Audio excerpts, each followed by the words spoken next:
Air pollution causes more than 7 million premature deaths every year, including the deaths of 600,000 children aged 5 or younger.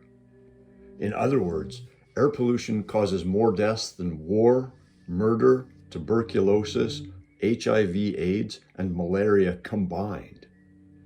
7 million premature deaths is a difficult number to understand. That's 800 deaths per hour, or a death every 5 seconds because of air pollution. These shocking statistics are the product of household air pollution and outdoor air pollution. Household air pollution is generated by the use of solid fuels, including wood, dung, coal, and crop residues, for cooking and heating within the home, as well as by burning kerosene for lighting. Outdoor air pollution is caused by electricity generation from burning fossil fuels or biomass, industry, agriculture, transportation, and poor waste management. Risks related to air pollution are not fairly distributed. Among the most severely harmed are women, children, the elderly, minorities, indigenous peoples, and members of traditional communities. Also, people living in poverty, people with pre-existing health conditions, and people in more than one of these categories.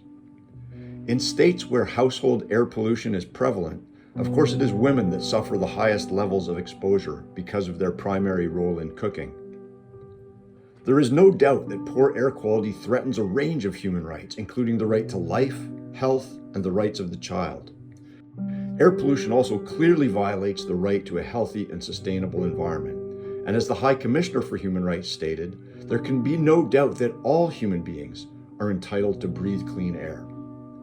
There is a glaring gap in the global human rights system. Human health, human life, human dignity, and well-being all depend on access to clean water, clean air, healthy food, a safe climate, healthy ecosystems and biodiversity, and a non-toxic environment. States have extensive obligations to protect the enjoyment of human rights from environmental harm. My report on air pollution and human rights identifies 7 key steps that states must take in order to fulfill their human rights obligations and protect the right to a healthy environment. The failure to respect, protect, and fulfill the right to a healthy environment by ensuring that people can breathe clean air inflicts a terrible toll right across the planet. Given the devastating impacts of air pollution on people's lives, health, and human rights, states must take action rapidly and systematically, with a focus on improving conditions for the most vulnerable. The good news in all of this is that air pollution is a preventable problem. The solutions, laws, policies, programs, technologies, and investments are well known. Implementing these solutions will cost a significant amount of money, but the benefits are enormous.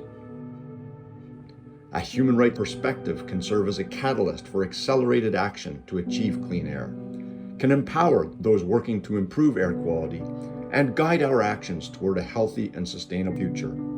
The time has come for the UN to spark progress through a resolution recognizing that everyone, no matter where they live, has the right to live in a safe, clean, healthy, and sustainable environment.